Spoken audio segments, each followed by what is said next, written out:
Movies string together shots with different compositions and camera angles in order to tell a story. By carefully choosing your camera angle in each of those shots, you can influence your audience's reaction. Thus, you can influence your audience's interpretation of what is presented on screen. Generally, every well-chosen camera angle does 4 jobs. It delivers information, wide shots provide contrast and close-ups, and inserts highly important details or emotions. It creates impact. Close-ups enhance intensity. High and low camera angles suggest power or lack of it. Off-level shots feel dynamic or even uneasy. It facilitates editing. Through contrast with the preceding and following angles, it lets the editor make invisible or at least unobtrusive edits.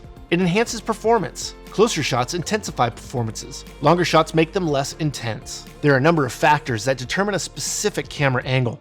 These include field of view, extreme long shot, full shot, three-quarter shot, medium shot, head and shoulders close-up, big close-up, extreme close-up. Horizontal positions, front angle, three-quarter angle, profile angle, three-quarter rear angle.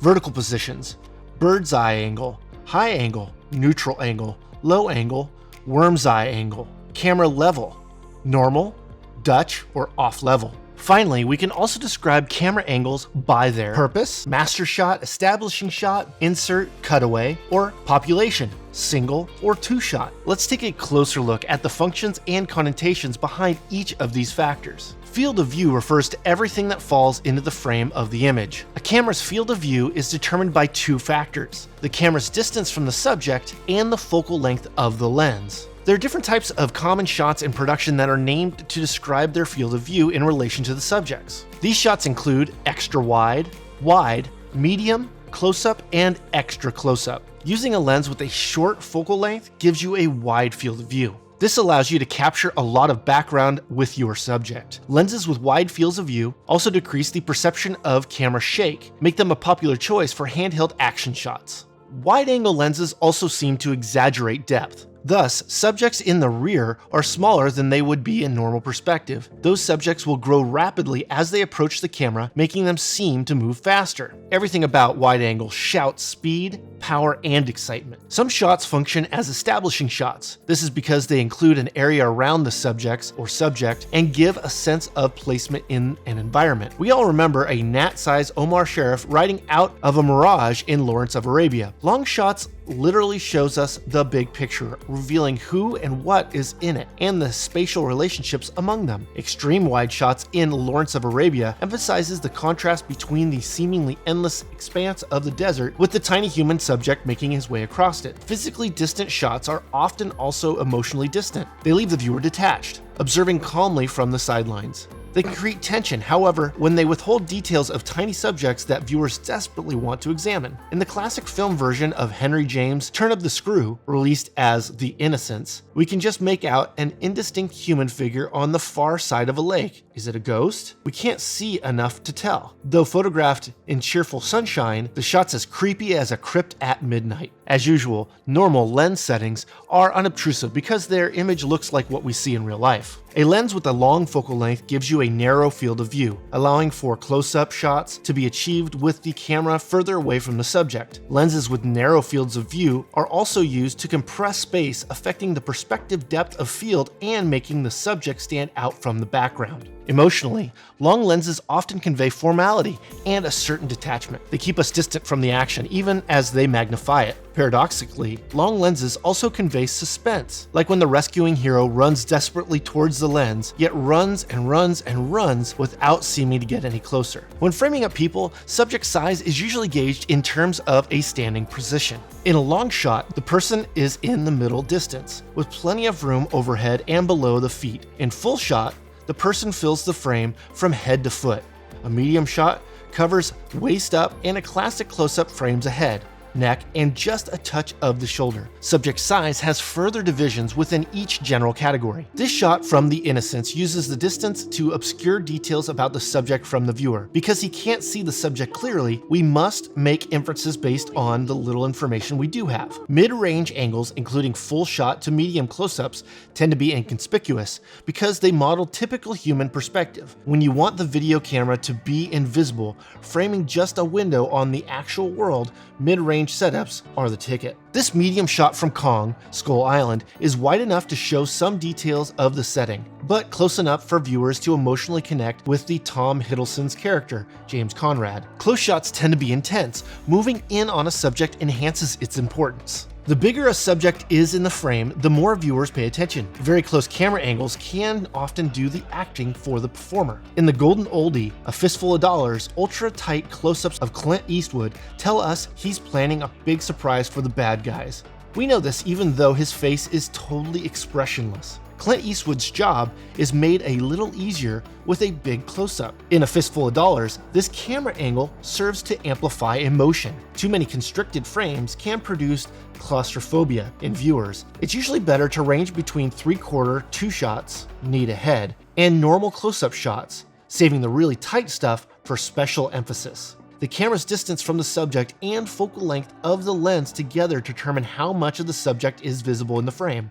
These factors also impact the subject's apparent size. How close the talent is to the frame gives us a feeling of how close they are to us or to other things. This was used spectacularly in Robert Benson's 1979 drama about a family falling apart, Kramer vs. Kramer. Actor Dustin Hoffman pushes his son Billy, played by Justin Henry, on a bicycle. As Billy figures out how to ride, the camera pulls back and Billy rides towards the audience. At the same time, Hoffman gets smaller in the background, pressuring Billy, leaving his father and distance that will come between them. Here, what seems like a simple shot, a father teaching his son how to ride a bicycle, takes on layers of metaphor. Horizontal position is the lateral perspective on your subject. The classic angles are front, 3/4, profile, 3/4 rear, and rear. Horizontal position helps you control apparent depth. Profile shots are flat. Whenever a distant car traveling parallel to the camera or a subject walking across a room, this makes profile shots useful in conjunction with long lenses. Together, they allow you to paint action on the plane of the screen,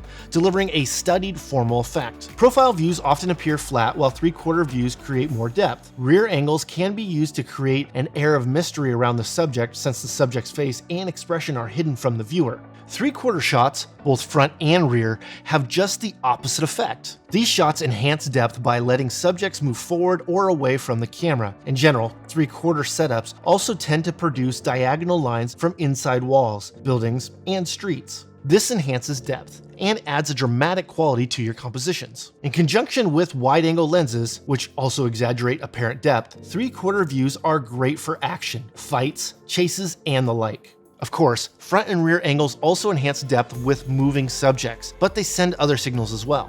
Though subjects shouldn't look into the lens, except for as a spokesperson, front angles lend a professional quality to setups. By contrast, rear angles, especially on people, feel closed off from viewers. We naturally want to see their faces. Rear angles are often used to tease the audience by saying, "This is someone worth showing you," but you can't see who it is yet. Vertical position is the height of the camera in relation to the subject. Bird's eye, high neutral, or eye level, low, and worm's eye vertical angles are common again, with more choices in between. Shooting subjects from a low angle can make them seem more important or powerful. Shooting at eye level, by contrast, puts the audience more at equal footing. To make a subject appear weak, try using a high angle. The direction from which people see has a big impact on how we view them. This is partly because many of us are used to looking down at children and up at adults. However, this is also because of natural intimidation we feel from things bigger than we are. Churches, giant ships, Godzilla, etc. The direction from which we see people has a big impact on how we view them. Bird's eye and high angles lend a feeling of detachment,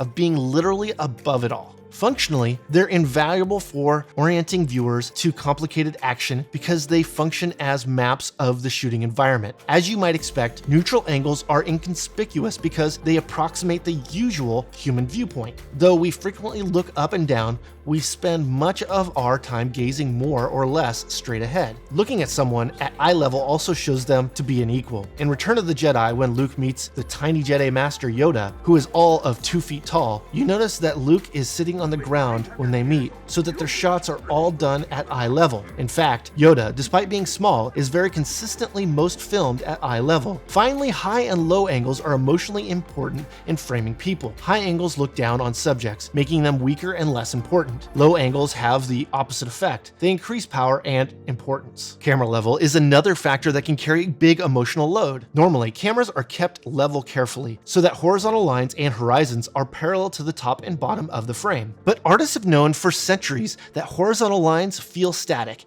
and vertical lines are almost as quiet. Diagonals, by contrast, feel active and dynamic because psychologically, tilted objects won't stay put, they're falling over. To capitalize on the psychological effect, you can purposely set the camera off level, automatically turning every horizontal or vertical line into a dramatic diagonal. Because falling is an unsettling experience, off-level setups can add a subtly queasy, creepy feeling to a shot. Notice how often directors tend to use these creepy angles in horror flicks. A Dutch or canted angle gives the impression that the elements in the scene are unstable. Using these types of angles adds motion to a shot that might otherwise feel static, and can be a great way to convey a subtle sense of unease. Such off-level setups are called Dutch angles because they are popularized by German directors important to Hollywood in the 1920s. They can also be referred to as canted angles.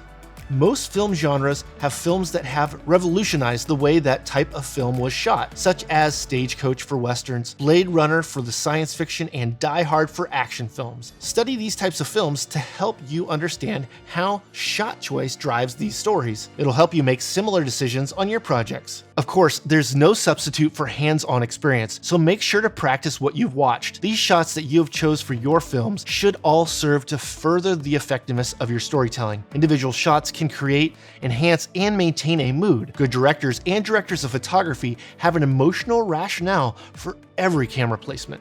Continued learning and practice, as well as taking refreshers on the basics, will help keep your skills sharp. Check out our video courses to stay on top of your game. Find a course by visiting videomaker.com/courses or click the link in the description.